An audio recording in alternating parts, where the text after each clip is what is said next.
Hey there, everybody. Sorry for the lateness of this, but here is my lecture on the Reformation and on Marie d'Antière and Teresa of Avila, two figures from the Reformation era women. The last works for the semester. You probably guys have already seen this stuff. So let me get to it, into the lecture. Um, and we've come in the course to the end. So I'm calling this Mighty Fortresses, Women in the Era of Reformations. If you don't know that the title refers to, there's a famous hymn by Martin Luther called Mighty Fortresses Our God, but I'm referring to women reformers of this era. So we get to the key terms here. We'll talk about predestination a little bit, the solas, 95 Theses, diet of worms. No, that's not a new fad diet, Society of Jesus. So let me get into this quickly here. So, first thing to talk about is that the church is sort of in crisis at the end of the Middle Ages for a variety of reasons. In particular, the authority of the papacy takes a hit at the end of the 14th and into the 15th century. It's not as Christendom is unified behind the papacy as it had been in previous centuries. For a variety of reasons, long story, the papacy had actually moved from Rome to France, to Avignon, for 70 years or so, beginning in the early 14th century. This was partly, by the way, to get away from noble families in Rome who fought over control of the papacy. When they came back, the French clergy, the French cardinals didn't like the fact that there was a pope was going to stay at Rome. The Italians in Rome wanted the papacy to stay there. Long story short, there was a schism. A bunch of cardinals went rogue and elected an anti-pope in 1378. And so you had a schism for the better part of 40 years, which was only brought to an end in 1415 by a council, a church council, called the Council of Constance. And the important thing to note about this, besides the fact that it ended the Great Schism, which at that point had devolved, by the way, into three separate lines of popes, they eventually got them all, either deposed them or got them to give up their authority, is that this led to the growth of what's called conciliarism. This is I believe, is a formal heresy in Catholicism today, but there was a movement within the church to push for the authority of a general council, an ecumenical council over the papacy. It gets voiced at that council in 1415. I mention this, by the way, because it doesn't come to anything in the end. But this doctrine of conciliarism was associated with reform of the church in the 15th century. They had this phrase, did church reformers, reform of the head and members. The head means the curia, it means the hierarchy in general, bishops. Members means everybody else, lower clergy, laity, stuff like that.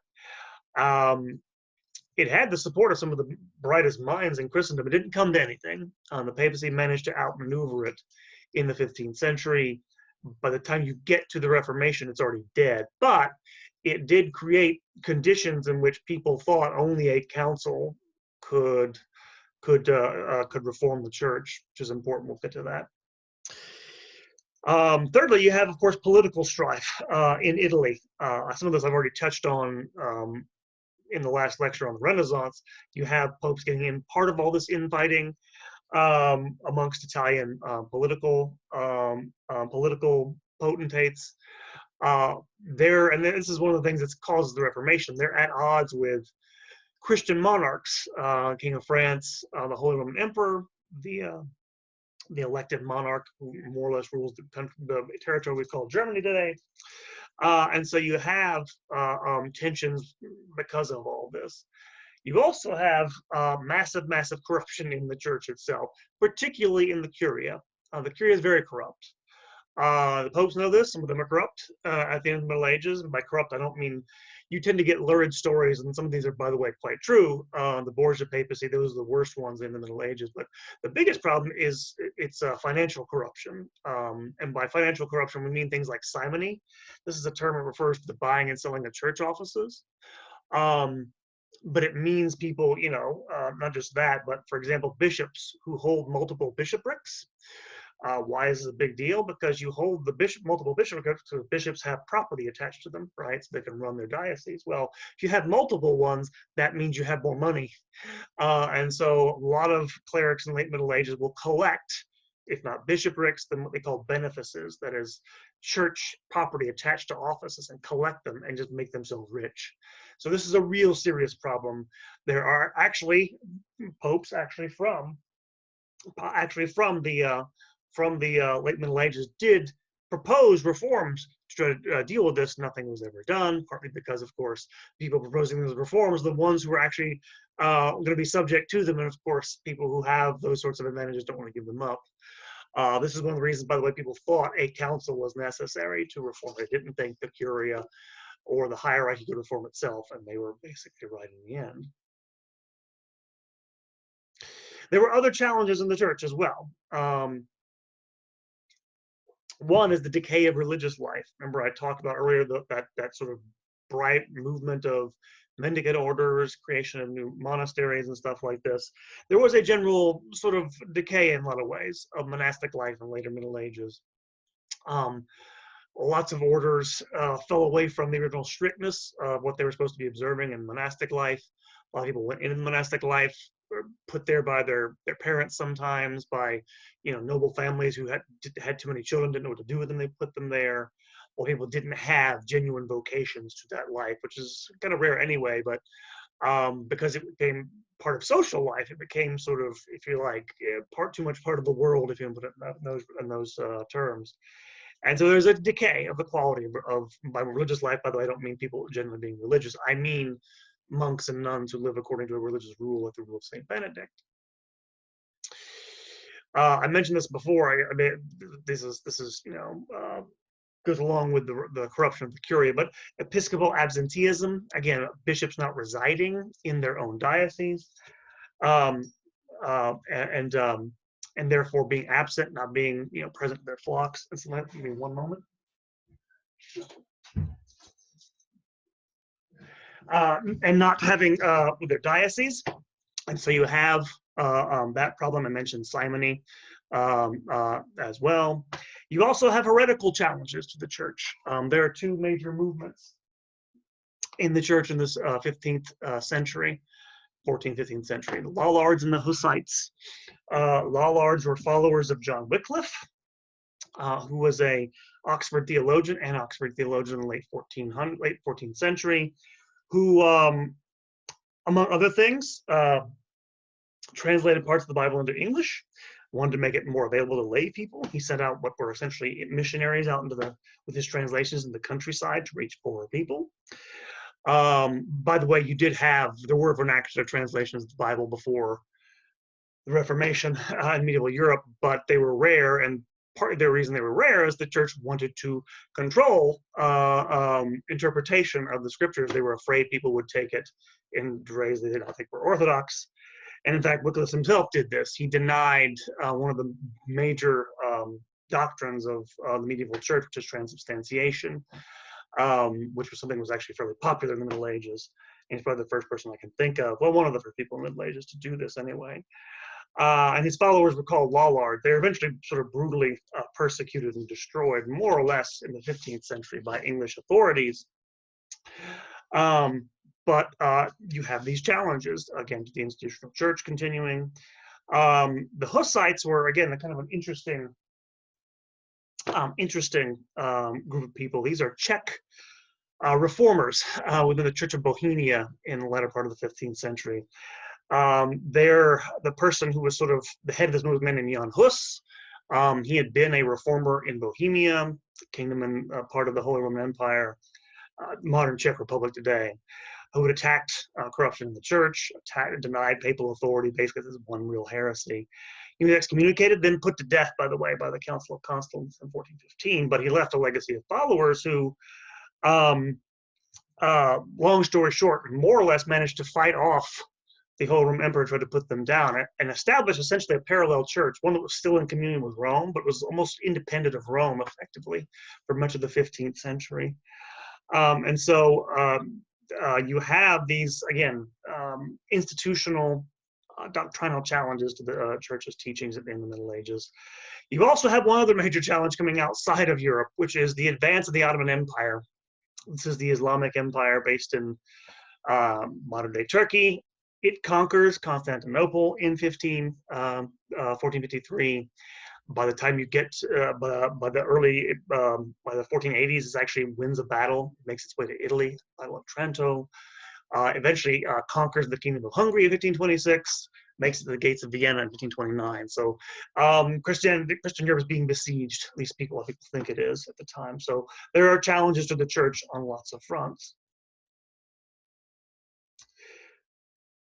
Does this mean there's nothing going on at the time and it's all bleak? No. The end of the Middle Ages, when I say crisis, we mean turning point. There's already a lot of reform going on outside the head, if you look at it that way. The head is kind of rotten. The members there are lots of reform movements going on, actually.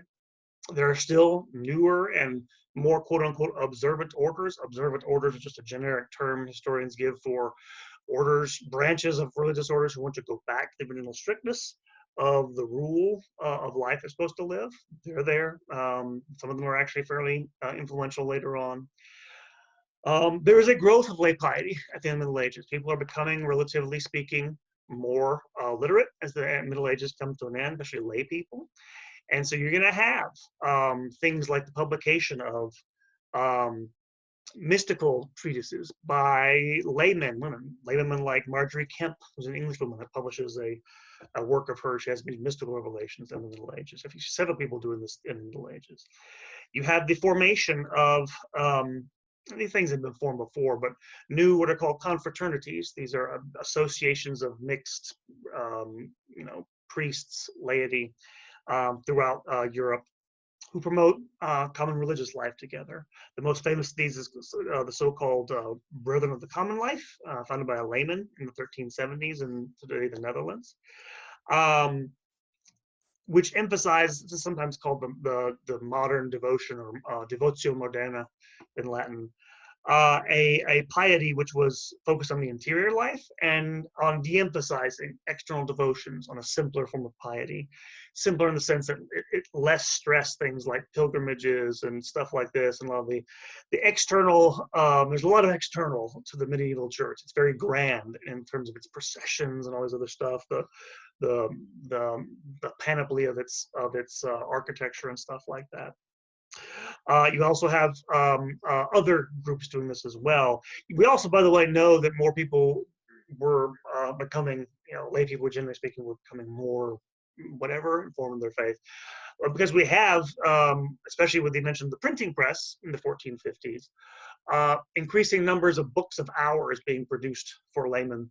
Books of hours are little sort of books of, the term hours refers to the hours of prayer. Remember, this goes ultimately back to monasticism. You have these 7 hours of prayer and monks are supposed to go through.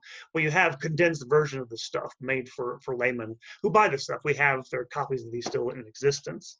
So it's not true, by the way. This is something that's sort of a Protestant polemic for a long time, is that lay people in Europe were ignorant, need to be instructed in the scriptures.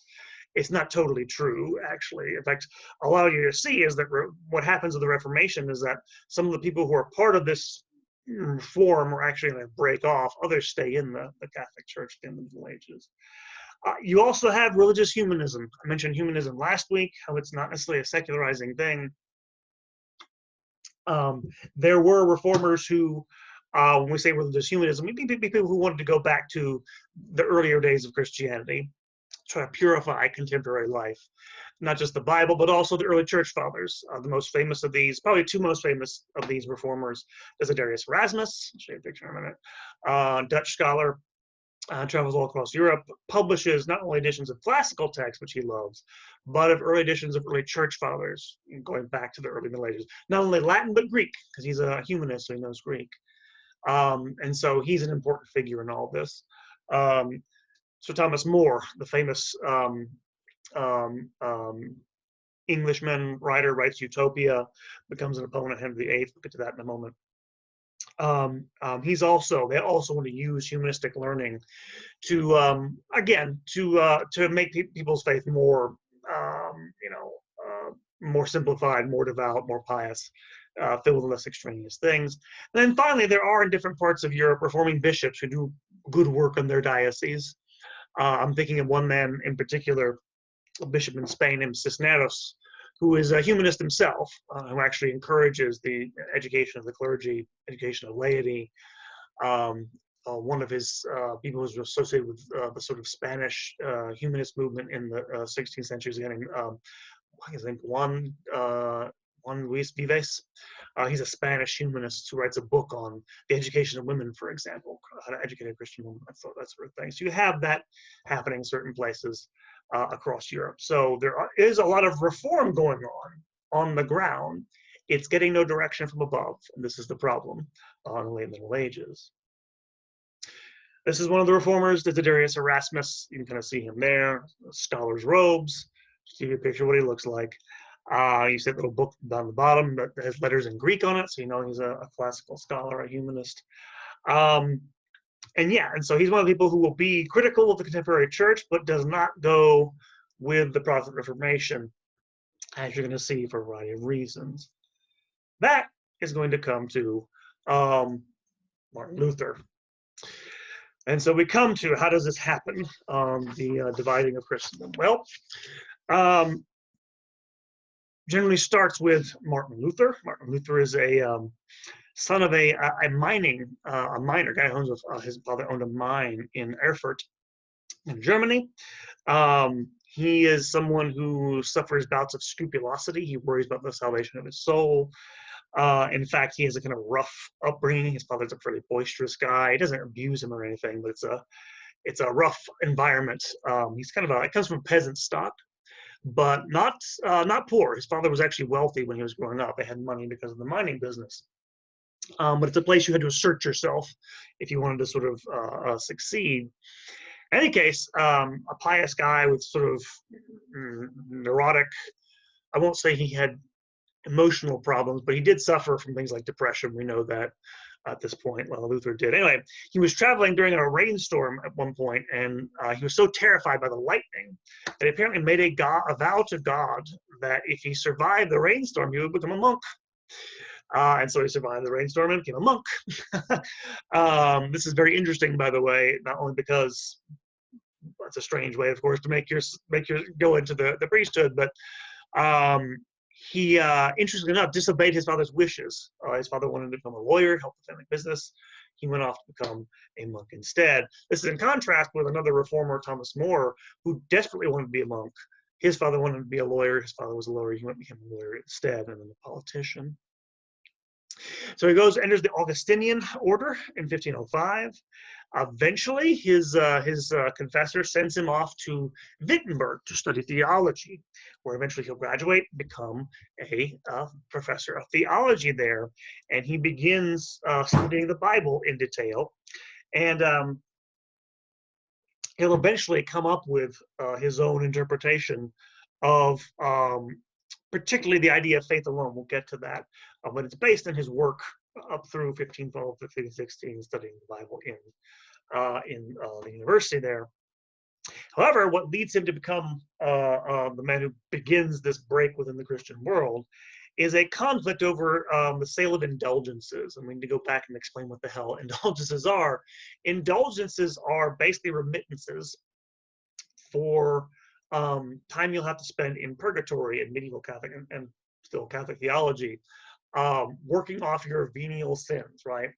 Remember, in Catholicism, there's venial sins, which they damage your relationship with God, but they don't condemn you to hell. Mortal ones condemn you to hell. If you die with no mortal sins on your conscience, you'll still need to be purified before you go into heaven.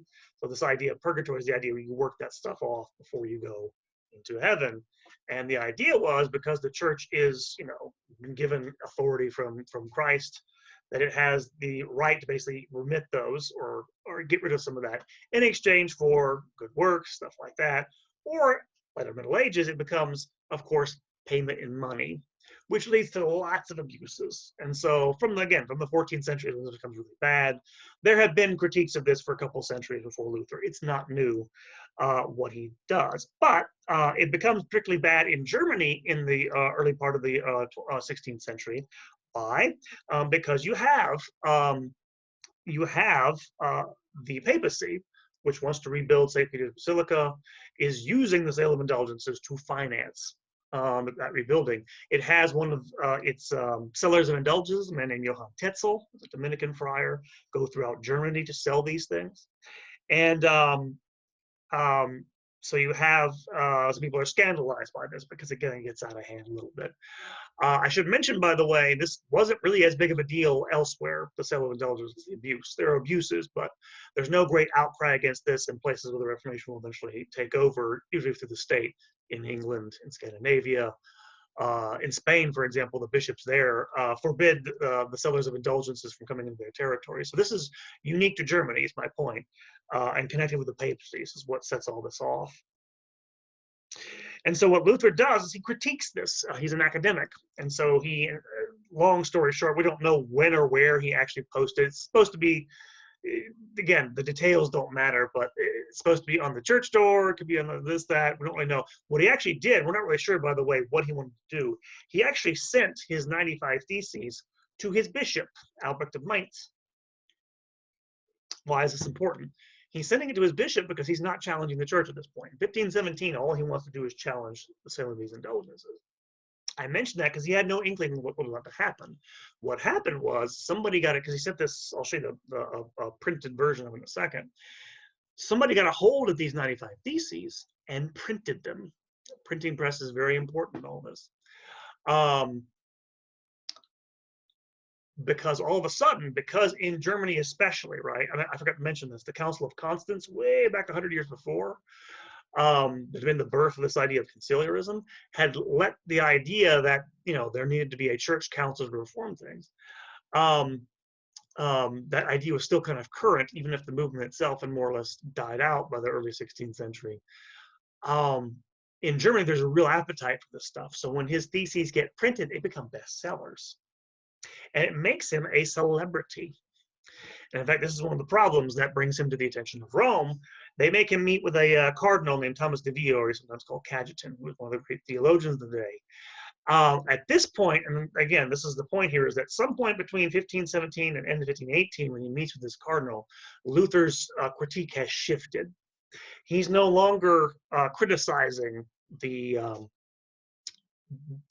abuse of the sale of indulgences. He's criticizing the sale of indulgences themselves. This is what's going to get him in trouble with Rome. This is what's going to lead to make a break with the medieval church, and I'll explain what that is in a second. Cajetan goes there, basically asks him to recant. Like, you need to, abuses are bad, but no, we still have the right to do this. And Luther says, no, unless you can prove this from Scripture, I can't go with this. He's already made that break by 1518. At that point, Cajetan basically refers the case to Rome, which means they're going to try him for heresy, and he's convicted, which he would be. He'd be handed over to the secular authorities, the Holy Roman Emperor, and burned at the stake. At that point, this is when Luther begins to appeal to the wider public. He publishes in 1519 and 20 his great Reformation tracts. There are 3 of them: the Babylonian Captivity of the Church, the letter to the German nobility of letter to the nobility of Germany, and the freedom of the Christian. All of which he lays out his case against the authority of the papacy. Partly because, like, at this point, he's made a theological break. Most people I don't think who are supporting him are quite aware of the break he's made at this point, at least among the general populace. But basically, he's denying the authority of the church at this point, not just to sell indulgences, but to judge him. Because again, they're going to put him on trial and put him in the stake. He's just denying that altogether. And he goes even farther, as we'll explain in a moment. But it's this point where things come to a break. He's condemned by a papal bull in 1521, Exsurge Domine, issued by the Pope. But, and this is the key thing, most people don't see that in Germany as the final say on things. Why? They're waiting for a council to decide Luther's fate. And so instead, this goes to the emperor. The Holy Roman emperors were involved deeply in church matters. He is called before the imperial assembly, which is called a diet, at Worms in 1521, where he is again asked to recant. He gives his famous speech in which he says, supposedly we don't know exactly what he said. Basically, Unless it is proved for me from Scripture, I'm not going to accept this. Here I stand. God help me, amen. All that stuff, like a sort of moment of Protestant individualism or whatever. The next day, when he's condemned, Charles V, who's a devout Catholic, basically gives an equally interesting speech defending Catholic tradition, all this stuff, and condemns this as the opinion of one monk, which it wasn't at that point. But because Luther, the early part of the Reformation is very popular, it ceases to be that basically with Luther very quickly. But he's condemned, and what happens is, and by the way, the reason he's not, because he's condemned to death by the emperor in 1521. Charles V was a devout Catholic. He was an upstanding guy. He had promised Luther safe conduct in and out of the assembly, because they could have just grabbed him there, and they didn't. As soon as he left, he was actually kidnapped by his protector, Duke Friedrich of Saxony, one of the princes of the empire, who became one of the sponsors of the Reformation. And that's when the Reformation moves into a more of a state-sponsored thing, as you'll see. So that's that in a short description of the initial break. This is, by the way, a picture of that's an older Luther, later when he's left his Augustinian habit behind and all that stuff. That's Martin Luther. Again, scholars' robes and all that stuff. And so there you go. That is Martin Luther. This, by the way, is a printed version of his 95 Theses. As you can kind of see here, don't bother counting up; they're all different numbers. But there are several different versions of his document. There's one that does 95 Theses. I think there's one that does 97. So there wasn't one single moment in some ways when the Reformation began. It was almost kind of like a process that sort of sprang. It surprised people. It surprised Luther in the beginning. Again, he wasn't expecting to do this. He was radicalized by the experience, by the hierarchy basically not ignoring him, and sort of escalates this into a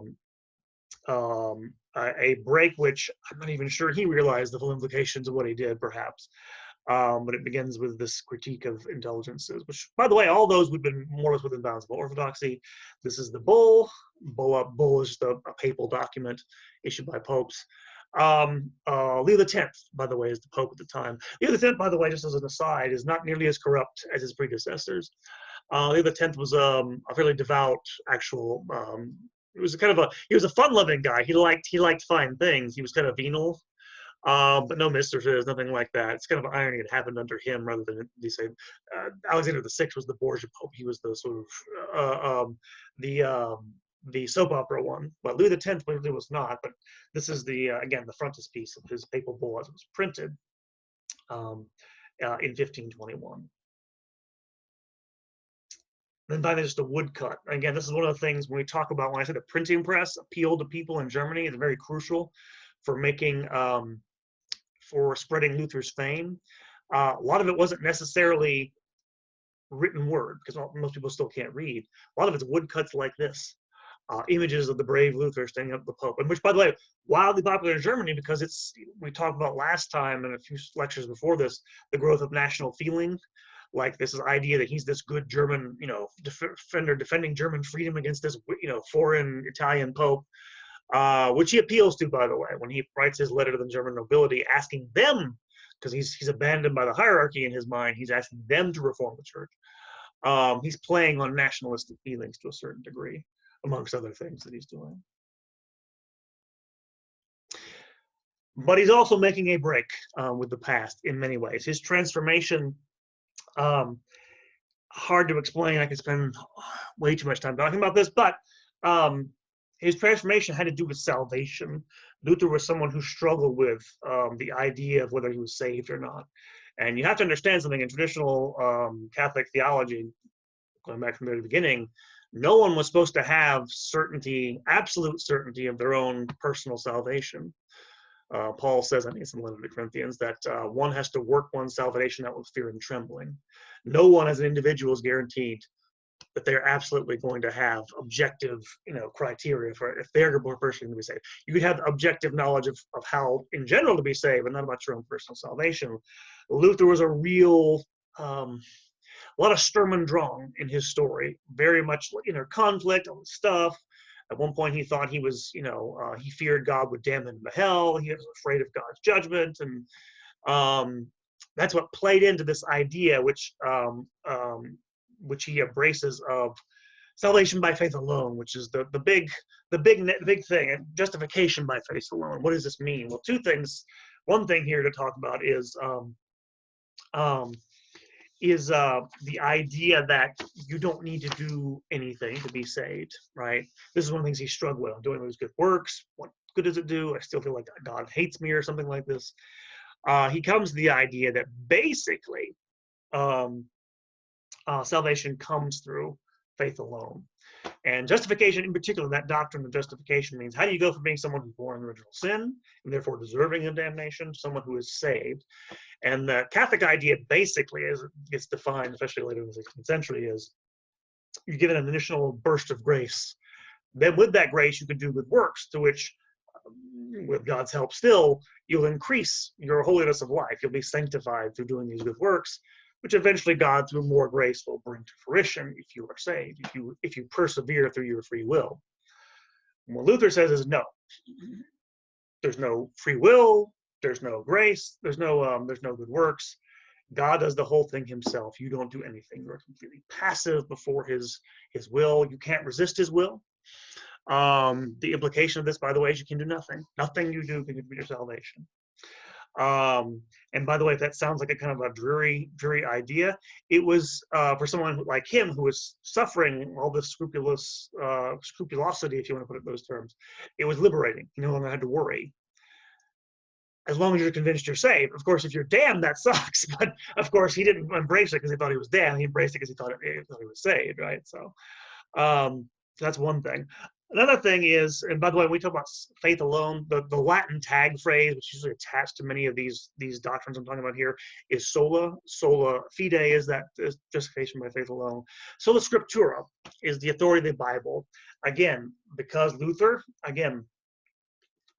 went from criticizing the hierarchy, criticizing the abuse of its authority, to denying its authority altogether. No, you don't have the authority to interpret Scripture. Scripture interprets itself, basically, according to Luther. It's perfectly perspicacious. It's the only authority you can have. There is no authority beyond that for religious doctrine. I should mention, by the way, he was the only Protestant reformer who thought that naively about the interpretation of Scripture. The rest of them didn't quite go that far. They all agreed, however, that the authority of Scripture was the only authority above just being a general Christian, baptized Christian. There was no ministerial, there's no sacred priesthood. They get rid of this. There's no anything over and above. There's no holy orders in Protestantism, as there is maybe some branches of it, but mostly this is the break that he makes there.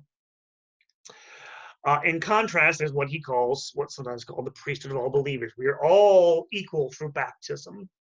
The only distinctions that are supposed to be within Luther's mind are all based on learning, ability to preach, that sort of thing. Because the whole thing now is to preach the Word of God, the Bible, right?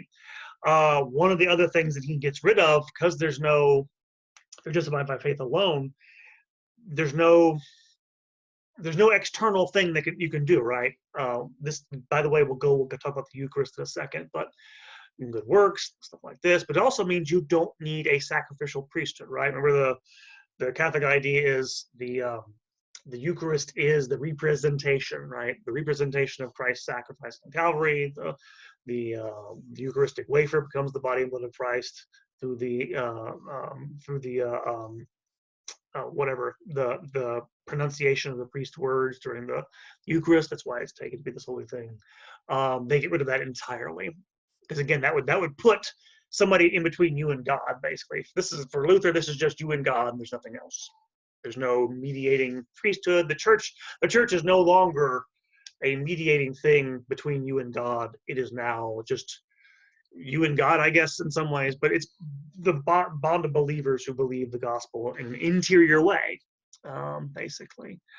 The other thing I'm going to emphasize is, again, God's absolute sovereignty, especially for Luther and some of his successors, John Calvin, we'll get to in a moment. Again, they had this very strong idea that God's will is incompatible with man's in any way, shape, or form. The idea, again, it's one of the reasons I say this, by the way, because it's a positive idea. I know it may not sound like that initially, but for these reformers, they'll emphasize this to an nth degree. And again, it's one of the things that, by the way, Luther will fall out with again other reformers who stay in the church, like Erasmus. He can't go there. He defends human free will against Luther, and so doesn't follow him out of the church like this. Those are the four main ones I would emphasize there in terms of the break that he makes. And he does these more or less by the 1520. Everything's out in the open. Does Luther get it published that way? And so this leads to radical change. And in fact, while he's away, because he spends a few years away from Wittenberg once he's taken into Duke Frederick's protection, and things begin to sort of go, because he has his followers at Wittenberg, we had to go beyond what he's teaching, like Andreas von Karlstadt, who was a colleague of his there. You also have the Reformation starting in Switzerland, and then Hodwig Zwingli was a former parish priest in Zurich, basically embraces Luther's ideas. The city council basically takes over the church there, and they've been reforming it that way along Protestant lines. But very quickly, Luther, once he gets out of hiding again, it's safe to come out, comes back to Wittenberg, he's going to fall out with the rest of the reformers over a variety of different beliefs, particularly over the nature of the Eucharist. This is one of the key things. Most Protestants reduce the number of sacraments. Again, sacraments are signs that confer grace, to baptism and Eucharist. However, they're going to redefine totally the Eucharist, most of them. Luther comes closest to retaining something like the older Catholic notion of real presence or transubstantiation. The rest of the reformers, I say this, Luther's idea, I won't go into too much detail, I don't have time for this, but he's a fairly conservative theological thinker after he makes the break. His colleagues are not. Zwingli, the rest of the reformers, through varying degrees, will merely see the Eucharist as a symbol, as a memorial of Christ's death. They won't attribute any sort of, because long story short, Luther thinks there's something going on in heaven while you're taking the Eucharistic wafer or whatever, which is, again, it's close but not quite the same thing as Catholicism. And they will try this again very quickly. They follow each other. Luther, by the way, never accepts any deviation from his thinking from any of the reformers. They all kowtow to him because he's the one that made the break. But he calls them the false brethren at certain times. He never concedes anything. He thinks they're all wrong. Everybody's got it wrong except for him. One of his former supporters actually nicknamed him the Pope of the Elbe, because he thought he alone had the sort of gotten things right. He didn't. So there's a break there. But by the way, by the end of the 1520s, this has happened clearly. There's a meeting in 1529 where they try to hash out New Luther and Zwingli and some of the other people, but there are differences about the Eucharist. Doesn't work. More to the point, things get radical very quickly. People take Luther's ideas in very radical directions very quickly. In Wittenberg and other places, they begin proclaiming, the idea of, freedom of a Christian. You're freed from the law, good works, and all this other stuff. He appealed to his conscience in order to break from home. They begin to appeal to their consciences, right, to interpret the Bible as how they see fit. They begin doing things, for example, like destroying religious images. They think these things are idolatrous. Again, they claim they're under inspiration of the Holy Spirit. These things are demonic and must destroy them. Luther was never that radical, but some of these thinkers go in that direction. But things get out of control pretty quickly. You'll have lots of different groups now that you don't have in these places where the Reformation succeeded. The church clamping down on the other beliefs.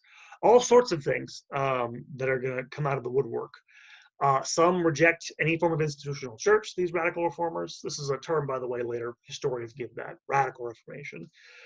You have sometimes people reject any sort of civic authority on the basis of the gospel, supposedly.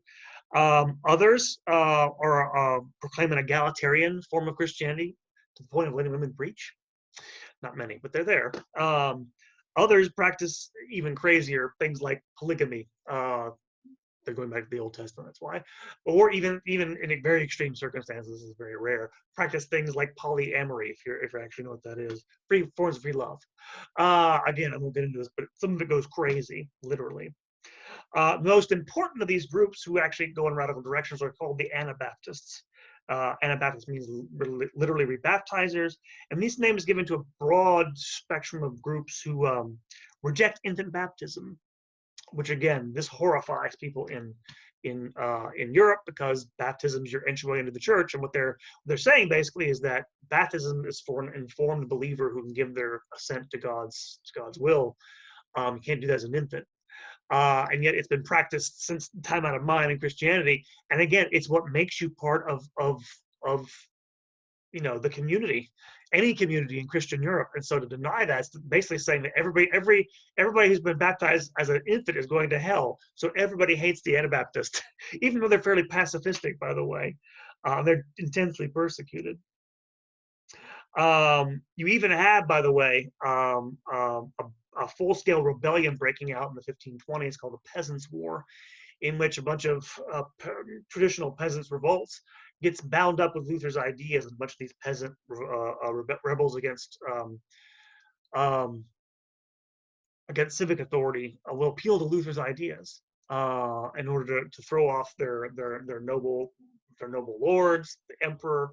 Luther rejects this. He urges the authorities to destroy these people, which they do. The peasants were a brutal episode. But it also shocks Luther and a lot of the reformers, early reformers, not the second generation, the early reformers, to sort of ally with the state in many of these German kingdoms and princedoms in order to contain what they think of as the excesses of these people who have taken their message in the wrong way. Even so, Protestantism spreads in the 1530s. It spreads to Scandinavia. By the end of the 1530s, most countries, Sweden, Denmark, Norway, have, through state sponsorship, seized the church basically and made it Protestant. Other places in Germany, it spread different. I'll show you a map in a second of what happens in 1550. And so you have this, it's spreading. Eventually, by the way, I'll even get into Eastern Europe, but it spreads pretty quickly, even though, as you'll see, it's always a minority in Europe. It's hard for us to imagine in an Anglophone country, because in Britain, United States, the Protestants become the majority, but it's always a minority movement, large minority movement, don't get me wrong, but it's always a minority movement in Europe. And of course, it spreads to England in the 1530s. Henry VIII, remember, wants to divorce his wife because she's childless and can't have a child.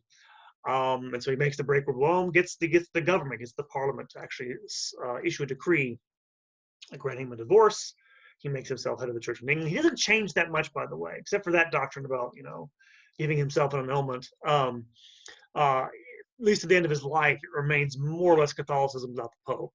After his death, that will change a lot, but he makes that break in the 1530s. Long story short, the Holy Roman Emperor, Charles V, doesn't actually come to blows with these other princes who support Luther until the end of his life. Luther dies in 1546 for reasons that will become apparent in a moment. But he does, in 1546, makes war on a league of Protestant princes. After winning a couple of battles in the 1540s, he's defeated in 1552 and has to sue for peace. For reasons that become apparent, he can't really dominate them. And so in 1555, there's a settlement, the Peace of Augsburg in 1555,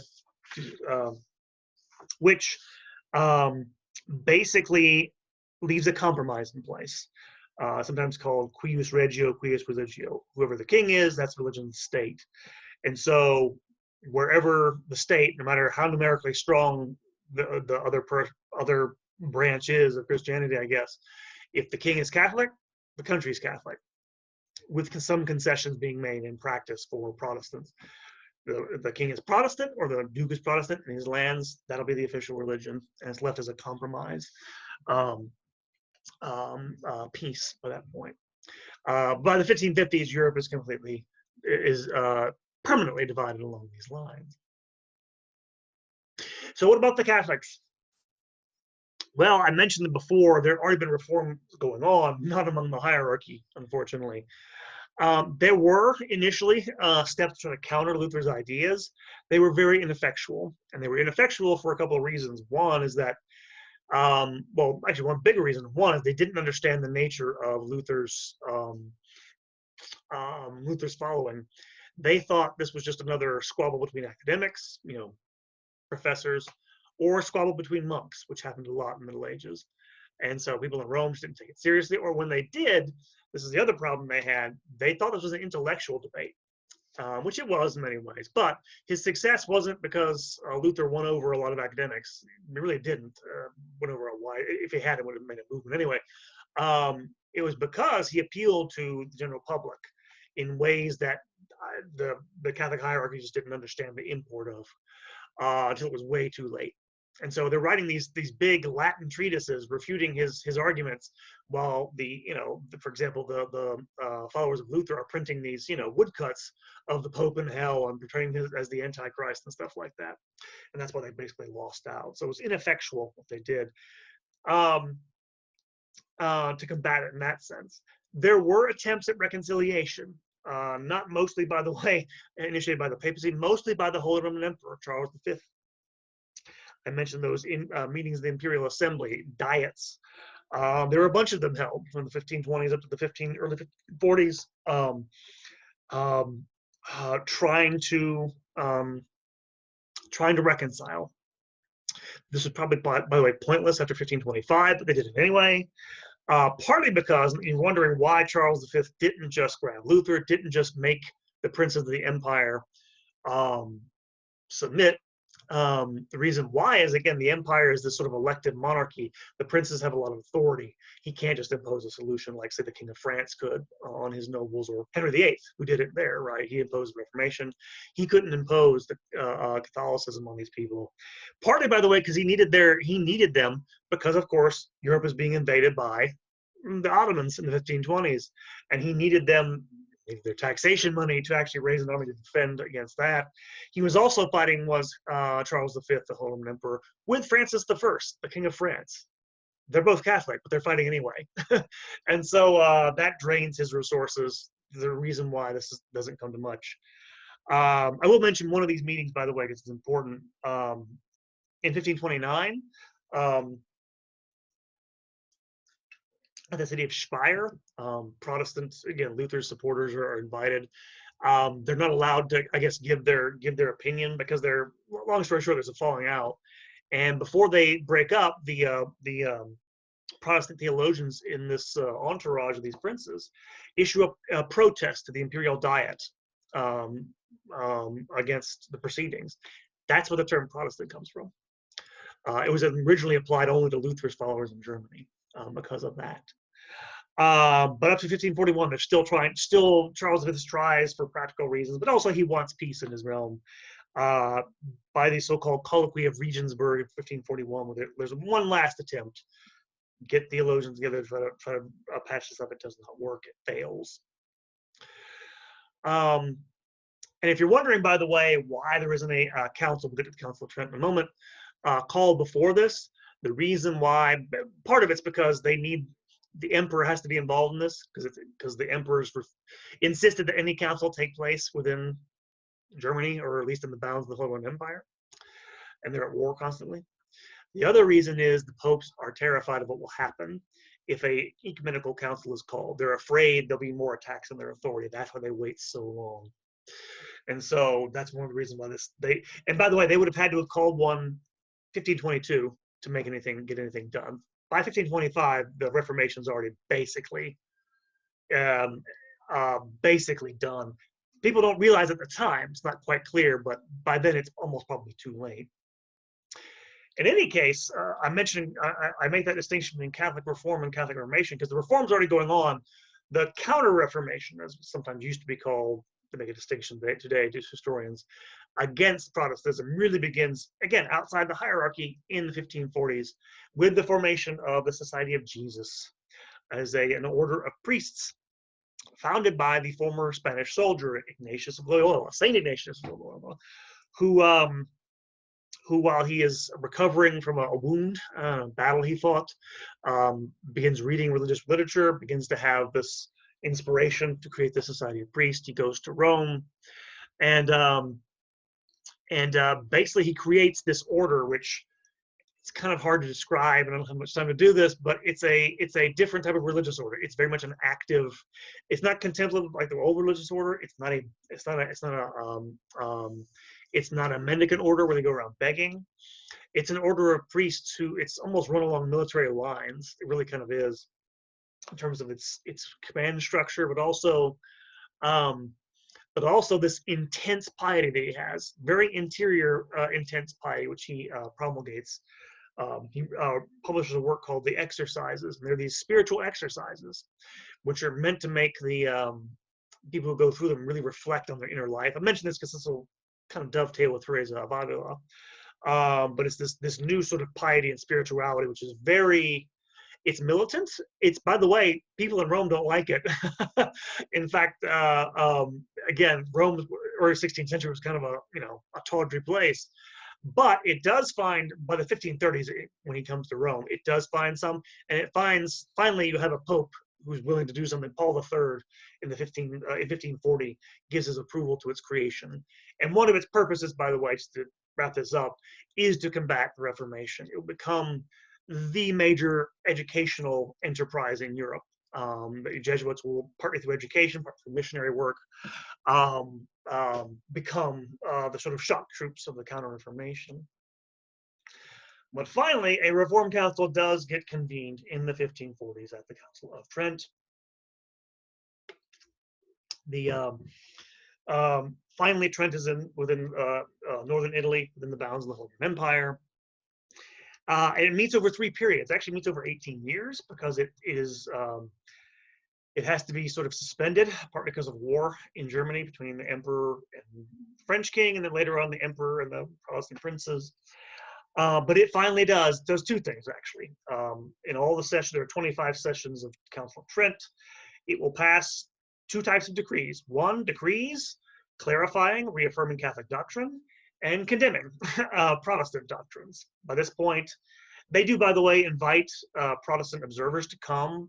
They try to get them, but one of the demands, by this point, it's too late. I mean, at this point, they will not hear of a council where the Pope is presiding. That's one of the Protestants' demands is the Pope has to be left out of this. They're like, we can't do that, and so it doesn't come to anything. But they do again issue decrees clarifying what they mean by justification, stuff like that. It's clarifying its own authority and condemning Protestant ideas without, by the way, condemning persons. This is actually kind of a novelty. And traditionally, there had always been ecumenical councils condemned individuals and their heresies. They only condemn the beliefs themselves. One last nod to try to, I guess, make the condemnations palatable to the Protestants, which they weren't. They do that. The other type of decree, and they pass at least one type of decree, both types of decree in every session. This is important. They pass reforms, finally, especially the last session. This is actually important because the council basically gets suspended for the better part of 10 years in the 1550s. This is important. It gets suspended because one of the popes at the time doesn't want to recall it. And they're afraid of what will happen with the reform. But his successor in 1561 recalls it. And by this time, this is the main thing here, a whole new generation of cardinals has come into the Curia who are now deadly serious about reforming the church. They're personally pious. They have ideas. And the ideas they enact have been around for well over a century. But they finally do something about episcopal absenteeism, about simony, about holding of benefices, that sort of thing. It's the Council of Trent, by the way, who enjoins the creation of seminaries for the training of priests. Again, that was one of the big problems, too, is that priests in local areas don't know enough about the faith and they're easily misled, that sort of thing, or people who are disgusted by this, who are laymen, who are educated. They finally, you think they would have done this in the Middle Ages, they never did, probably because they had a monopoly on religious life, but they enjoined the creation of seminaries to train priests. The last sessions, sometimes latter part of the Council of Trent, sometimes been described as a whole different council because you have these reforming cardinals now able to go forward with a reform program, which, long story short, works. It gets rid of the worst abuses, things like indulgences, stuff like that. The liturgy is reformed, all that stuff. The major abuses that had sort of led to the Reformation in the first place are finally done away with. a half century too late, but it's done. And it also creates a church which is outwardly meant to distinguish itself from Protestant claims. Um, from Protestant claims. And so this is the beginning of what sometimes historians call the age of confessionalization, because you're now going to have these two camps very much divided, and very much defining themselves against each other in some ways. Not totally. The Catholic Church becomes it's already a global entity by the time Trent ends. It's got missionaries all over the world at that point, but huge for the rest of the history of Europe. I need to bring this to an end. So let's get to one last thing I have to mention here. Get to the books for this week. This is John Calvin. He is of the second generation of Reformer. I think that should be 1564, not 1546. My apologies. And he is a French Reformer, who was probably the great successor in some ways to Luther. Briefly, I'll describe his significance. He's a humanist and a lawyer, trained at the University of Paris, and he's a scholar there. And eventually his work is condemned by the university, and because of other things going on, Francis I, the French king, turns against the reformers. He flees to Geneva in 1536, where he's invited to start, help reform the church there, bring the Protestant Reformation there. After 2 years, they kick him out. Calvin's kind of a harsh guy. Eventually, he's brought back in 1541 and will remain in Geneva for the rest of his life. And I'll get this in a moment. He'll turn Geneva into the sort of model for a Reformed church in Europe. I'll get to that in a moment. Reformed churches refers to those churches that basically descend from his theological underpinnings as opposed to Luther's, but we'll get into the details of this. He's also famous for having written the Institutes of the Christian Religion, the main lots of significance of it, but the big thing is he basically systematizes all those insights I mentioned earlier, those key tenets of the Reformation that Luther came up with. Luther was not a systematic thinker, to put it mildly. Calvin was. He was the great system builder of Protestant theology. It's probably why, whereas Lutheranism becomes a lot of ways a state, sort of state religion after Luther's death or even his lifetime, whereas Calvin creates this system which other people can copy. With Luther, everything's about his, his personal, his preaching, his internal turmoil, his Sturm und Drang. It's very, personal. With Calvin, it becomes about doctrine and teaching it, and it's perhaps for that reason more reproducible from other places. It'll become much more explosive in the latter half of the 16th century, which we can't get to here. And he creates Geneva, which is sort of meant to be a model for a Reformed Christian community, which I won't go into too much detail, but it basically is it gets rid of things like bishops. There's no bishops. There's no hierarchy. There's still bishops, by the way, in Lutheran churches, because the state kind of keeps them around for a variety of reasons. But it represents the big thing about Luther is it tries to create a Christian community where every single member is active, committed, and accountable before God, as well as church authorities. It's a very active church. It's very overbearing. There are lots of regulations of what people can wear and stuff like this. It's kind of a utopian idea in some ways, but it's actually very practical. He's a practical organizer, is Calvin. And so he's important for that reason. It's also important because this is where one of your authors for this week, Maurice Dontier, will actually be one of his supporters, which we'll come back to in a moment. Then finally, just briefly, differences with Luther. Several. He agreed on most things on Luther. Again, took a different view on the Eucharist, had a much more symbolic view of the Eucharist than Luther did. One thing that's important for reading Marie Dontier, especially her letter to Marguerite de Navarre, is that he basically didn't have much use for traditional, things like Calvin was iconoclastic. Luther retained, he allowed religious images to be in churches as long as they weren't venerated. Calvinism is very spare in its worship. The only type of music he allowed in Geneva was congregational psalm singing. So no chanting, no stuff like this, no rousing Lutheran hymns. just singing of psalms, basically. Um, he rejected images in churches. The only thing you could have in church basically was a cross, a plain cross, basically. This is why today, if you go to old colonial churches in the United States, because American Protestantism is really influenced by Calvin, if they're period authentic, they'll basically have, if there's any image in there, it'd be one of two things: a plain cross, usually not that, or more likely an image of the Bible and the Ten Commandments. Those are the only things that normally they would allow Calvin and his followers in their churches. Um, and I mention that because there's going to be a lot of emphasis on that in Marie Dantier's work. They hate images. They'll go out and destroy them. Luther was against that. And I'll move on from that just to get one last thing. Oh, I forgot to mention predestination. How could I forget? Both Luther and Calvin believe in something like predestination. Well, I guess everybody does, but particularly it's something called double predestination. What that means is, whereas the idea, again, in Catholic theology was God may ordain some saints to become saints, everyone else has, free will to sort of work out their salvation or not. What double predestination means is everybody's basically damned or saved already. And so, again, that's what, and Luther talks about this. Calvin will make it one of the cornerstones of his thinking, and it'll lead to a lot of psychological tensions within Calvinism.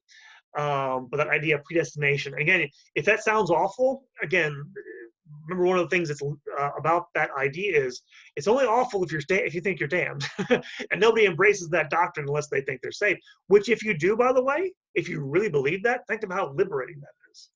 You're saved, and especially if you're an ordinary person, like, hey, I'm saved. Kings and queens, popes, they're damned, right? That can be a kind of, for a society, Middle Ages is a very, authority-centered society. It can be kind of a liberating thing, psychologically speaking, even if it's still kind of awful in some ways. So that's one of the differences with Luther. This is the map of more or less the breakdown of religious division in Europe by 1555. You see, again, it's still mostly Catholic. In fact, it still remains mostly Catholic, but large areas of Lutheran.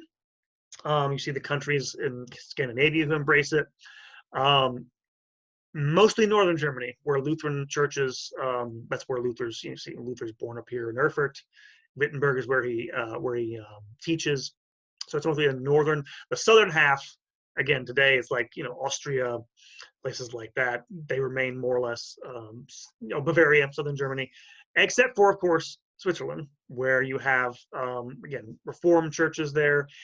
Calvinism also reached the Netherlands, also parts of Eastern Europe in the middle of the 16th century. And Scotland in the 1560s, outside our timeline here, basically. Whereas there's a mixture of stuff elsewhere. You can see these little dots here. This is where Calvinism gets into France. We'll get to France in a second. Talk about Marie Dantier. And of course, the Church of England has its sort of weird, more or less Protestant reform, but kind of sort of not up in England. But everywhere else still remains Catholic. So, what about women in the Reformation? How did it affect them? How does it affect our theme for the course? Well, in the two biggest changes, of course, is that you have the end of religious orders within the Protestant world. That is no longer an outlet for women. Protestants reject the whole idea of a vowed religious life, and so it's that's gone. It also means, of course, and again, Luther still has something of a veneration for the Virgin Mary, but for the most part, Marian devotion, which is a part of life, goes away as well. And this will have consequences for women. It used to be thought because the Protestant reformers were so emphatic about teaching the Bible and teaching people to read it, that their educational endeavors help women. Most scholarship today thinks that's not true, actually. In fact, what happens is the end of religious life, the end of convents and places where women could be educated, it cuts off the avenue where most women could be educated, unfortunately. There's really no equivalent educational replacement for that provided by the Reformation. Doesn't mean, by the way, women still can't be educated. They just have to be basically noble women or royal women, basically. as you can see, Marie d'Antière is of a noble background. Elizabeth I of England, Queen of England, was obviously an educated Protestant. But it cuts off a lot of educational opportunities. There are, however, women preachers who will preach, again, that radical fringe of the Reformation. There aren't many of them. Everybody hates them for the most part. Um, um, and again, one of the biggest differences between the Reformation and, again, previous eras, there are no Protestant women mystic writers. There are tons of those in the Middle Ages. Mostly nuns, but not totally. That goes away basically within Protestantism, mainly because, and this is the other aspect, because you get cut off that idea of being, well, basically, again, for whatever its limitations, and a lot of them obviously in the convents, it gave women a vocational role that was recognized outside the home. With the Reformation, that goes away. Women are not, most of the reformers did not encourage women to participate in public life, church leadership. Their participation in public life basically happened as the only way they could do that basically was as pastors' wives. That would be, and it did give them an increased role, right? Because one of the things that happens is Catholic priests are supposed to be celibate. Protestant pastors, ministers can marry, so they become a fixture within Protestant life. It gives them more responsibility, it gives them something of a positive public role. But other than that, other than that, and other than their role as mothers and wives in the home, they cease to have the same sort of impact outside the home. Protestant reformers, again, I don't mean to make this sound totally negative, they stress the ideal of a holy marriage in the home. They stress the idea of um, um, domesticity that way. They mean to valorize it, and they're very serious about that. But it does cut off that avenue for women. There are still, however, women who do manage to write during the early Reformation period, who write several theological works, express themselves publicly. Again, they're mostly of noble or royal background. And so we'll get to that in a moment as we get to Marie d'Antière. We don't have a picture, unfortunately, of Marie d'Antière from that time period. This is Marguerite de Navarre. She's a queen or not. I think she's the daughter of the Queen of Navarre, but it's a small kingdom on the French border with Spain. Sister of the King of France, Francis I, and a reformer. She favored reformers. However, she favored reform, but she never left the Catholic Church. That's one of the reasons why Marie d'Antière writes her epistle to her in 1539. And let's get to this. So Marie d'Antière came from a noble family in Tournai, in France. She's French, obviously. And she's daughter of a noble family. So she comes from a noble family. She's enters an Augustinian convent. She's an advocate of reform there.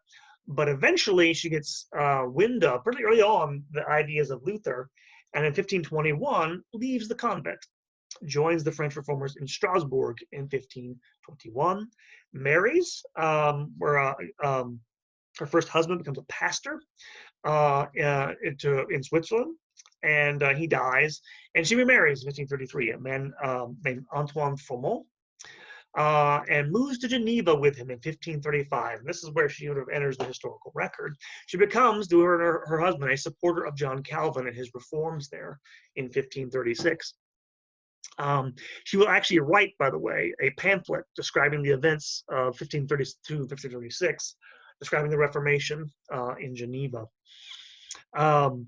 And they become followers of John Calvin. In fact, by the way, she will be, there's another account of the Reformation in Geneva, written by a nun named Jean de Jussy, French-speaking nun, member of the Poor Clares, which is the female branch of the Franciscans in Geneva.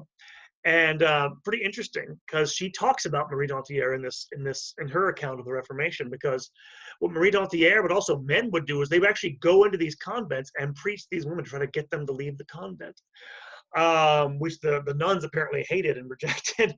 Apparently, they were very adamant they didn't want to leave.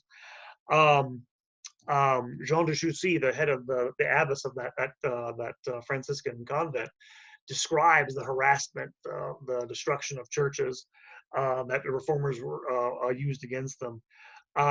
She tells one really funny story about how because of course Catholics have processions and stuff on feast days. The Lutherans don't like this.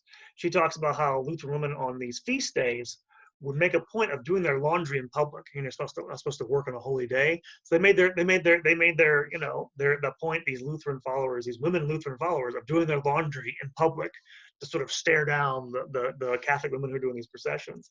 And at one point, the Catholic women, the lay women, not the nuns of Geneva, got so tired of this, they went and took their laundry and threw it in the river. So this is kind of a neat story. You have women fighting over these ideals here. It's kind of interesting. But she's very much a supporter of John Calvin, very much a Calvinist in her thinking, as you'll see from her major work, The Letter to Marguerite de Navarre, where she will urge Marguerite de Navarre to throw off the Catholic Church. She'll attack Catholic Mass, clergy, the papacy, and she becomes essentially the first woman Protestant theologian. It's a very rare text you're reading. And her work, by the way, sounds a lot like Calvin. I mean, she has the same critiques of, you know, she sees the Mass as idolatry, you know, Catholic idea of good works as idolatry, all this stuff. It's all false authority, those sorts of things. But at some point, she will actually defend, if there's anything in this course that actually sounds a little bit like feminism, it almost might be here. She will defend her right as a woman to go preach the gospel in ways, by the way, Calvin hated. And she'll actually call herself a preacheress at one point, a prêcheresse, in her work. You've read it already, I've seen that. But she defends that on the basis of, you know, the priesthood of all believers and everything. So it's important for that regard. The preface to the Sermon of Calvin talks about again, modesty in terms of dress and things of this nature, and she's sort of defending that. And so you see in her the beginnings, and one of the things I'll stress here to compare the two works, you know, what they have in common.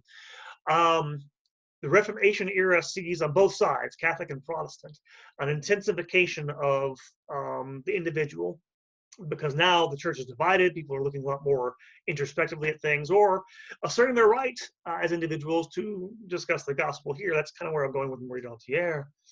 Her counterpart is Teresa of Avila, a Catholic saint, Saint Teresa of Avila. This comes from the only painting we have of her from her lifetime. Has some fairly intense looking eyes here. She actually didn't like the picture, by the way. She told the priest who did it, accused him of making her look ugly when she first saw it. But you can kind of see the intensity, because she is a mystic and a mystical writer.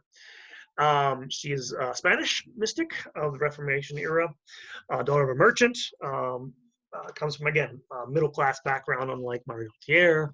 She is pious as a child, eventually starts well, her mother dies when she's 12, which affects her. She's eventually sent to study at a convent school, and there she begins to get the idea she has a vocation to the monastic life. And again, kind of interesting. She actually runs away from home in order to join the convent. Defies her father, who doesn't want her to go there. He basically acquiesces, but interesting again. And so she becomes, in 1532, enter of the Carmelite order, which is a contemplative order found in the 12th century. And what happens is, from the 1530s, she's a sickly person anyway. She starts to have visions in the 1530s, which she'll have for about a period of 20 years, which eventually she'll begin to have other sort of, again, mystical experiences. She'll call them favors from God, favors where she feels intensely the presence of God, basically. And she'll become notable for this. I say notable for it because she'll have some supporters within this order. It's, for example, she's a writer of several treatises that are popular. One of them is her autobiography, which was actually instructed to write by one of her confessors. On the other hand, she will experience from the 1560s opposition. When she starts having these visions, she will have some of her directors will actually tell her to stop doing it, stop having these visions. They're from the devil. And so even within her personal life, eventually she has confessors confirm this for her. but she also becomes at the same time a reformer. She begins to reform, and we're talking about reforming religious orders before the Reformation.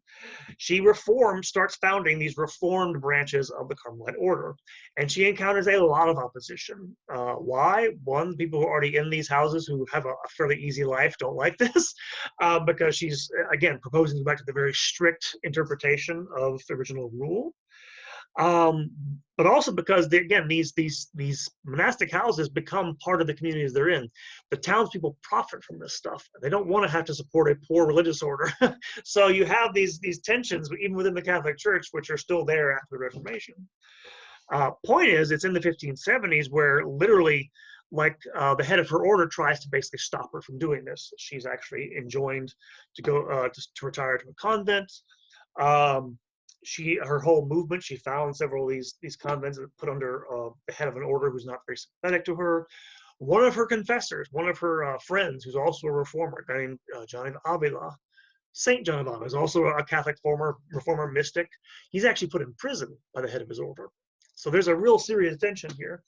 What happens to actually turn things in her favor? She's successful. Not to spoil the story, the King of Spain actually intervenes on her behalf and allows her. Basically, they form two separate orders at the point in the 1570s.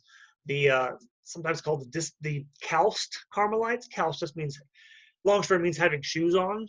What does that mean? It means that it's the more lax order. And discalced, meaning, again, you go on without shoes. Again, it means the more poor, the more impoverished, the more apostolic, I guess.